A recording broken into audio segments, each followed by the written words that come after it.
Hi అండి, welcome to Vaishu వంటిల్లు. కాకరకాయ ఫ్రై ఎప్పుడూ ఒకేలా కాకుండా ఒకసారి ఇలా ట్రై చేయండి. చాలా బాగుంటుంది. రసం, సాంబార్ దేనిలోకైనా చాలా బాగుంటుంది. చిన్నపిల్లలు కూడా చాలా ఇష్టంగా తింటారు. ఈ కాకరకాయ ఫ్రైలో చేదనేది అస్సలు ఉండదు.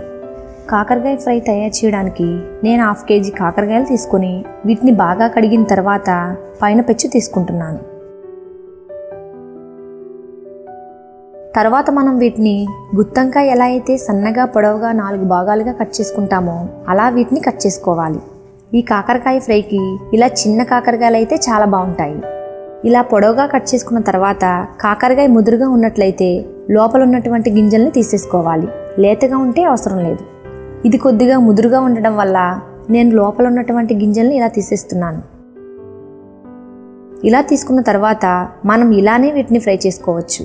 కానీ కాకరకాయలో ఉండే చేదును పోగొట్టడానికి ఇప్పుడు దీనిలో 1/2 టీ స్పూన్ పసుపు, అలాగే కొద్దిగా సాల్ట్ కూడా వేసుకొని ఒకసారి కలుపుకోవాలి. ఇప్పుడు మూత పెట్టి అరగంట పాటు వీటిని పక్కన పెట్టేయాలి. ఇప్పుడు వెల్లుల్లి కారం ఎలా తయారు చేసుకోవాలో చూద్దాం.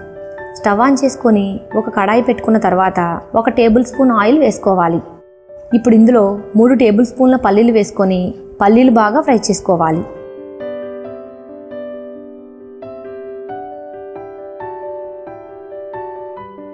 పల్లీలు కొంచెం వేగిన తర్వాత 8 ఎండుమిరపకాయలు వేసుకొని ఒకసారి ఇలా కలుపుతూ వేయించుకోవాలి.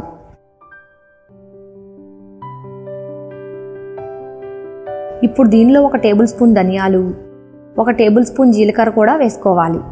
ఇప్పుడు వీటిని కూడా ఈ విధంగా కలుపుతూ వేయించుకోవాలి.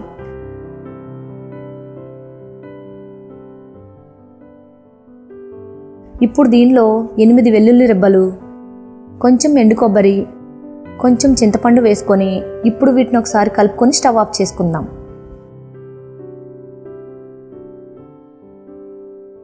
ఇప్పుడు ఇవి చల్లారిన తర్వాత వీటిని మిక్సీ జార్లో వేసుకొని ఇందులో 1/2 టీ స్పూన్ పసుపు, మీ రుచికి సరిపడా ఉప్పు వేసుకోవాలి. ఇప్పుడు దీన్ని కాస్త బరకగా గ్రైండ్ చేసుకోవాలి. మరీ మెత్తగా అవసరం లేదు. ఇప్పుడు మనం ఇంతకుముందు అరగంట పాటు కాకరకాయలు నానబెట్టుకున్నాం కదా, వాటిని ఇప్పుడు ఇలా గట్టిగా పిండుతూ వాటర్ లేకుండా తీసేసుకోవాలి. ఇలా పిండడం వల్ల ఇందులో ఉండే చేదంతా బయటకు వచ్చేస్తుంది.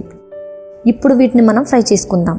స్టవ్ ఆన్ చేసి కడాయి పెట్టుకున్న తర్వాత ఇందులో 4-5 టేబుల్ స్పూన్ ఆయిల్ని వేసుకోవాలి. నూనె వేడైన తర్వాత ఈ కాకరకాయలన్నీ కూడా ఇందులో వేసుకోవాలి.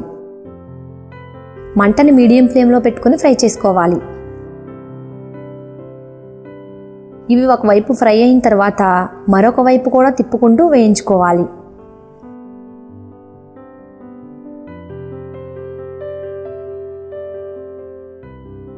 ఇక్కడ చూడండి, ఇవి కలర్ మారి బాగా ఫ్రై అయ్యాయి.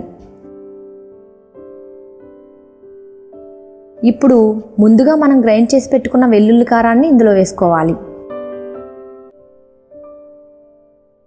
ఇప్పుడు కాకరకాయలకి ఈ వెల్లుల్లి కారం బాగా కలిసేటట్లు కలుపుకోవాలి.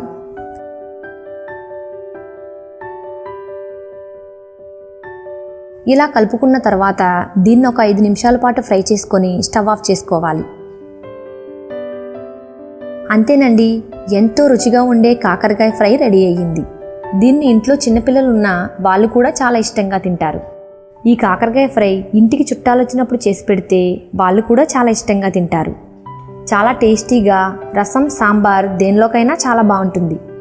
దీన్ని వేడి వేడి అన్నంలో వేసుకొని తిన్నా కూడా ఈ కాకరకాయ ఫ్రై చాలా బాగుంటుంది. ఇది 4 రోజుల పాటు కూడా బయట పెట్టుకున్నా అస్సలు పాడవదు. అంత రుచిగా ఉంటుంది. కాబట్టి ఒకసారి మీరు కూడా ఈ రెసిపీని తప్పకుండా ట్రై చేయండి. ఇది మీకు ఎలా వచ్చిందో కామెంట్ చేసి తెలియచేయండి. ఇలాంటి మంచి టేస్టీ రెసిపీస్ కోసం ఈ వీడియోని లైక్ చేసి మన ఛానల్కి సబ్స్క్రైబ్ చేసుకోండి. Thanks for watching.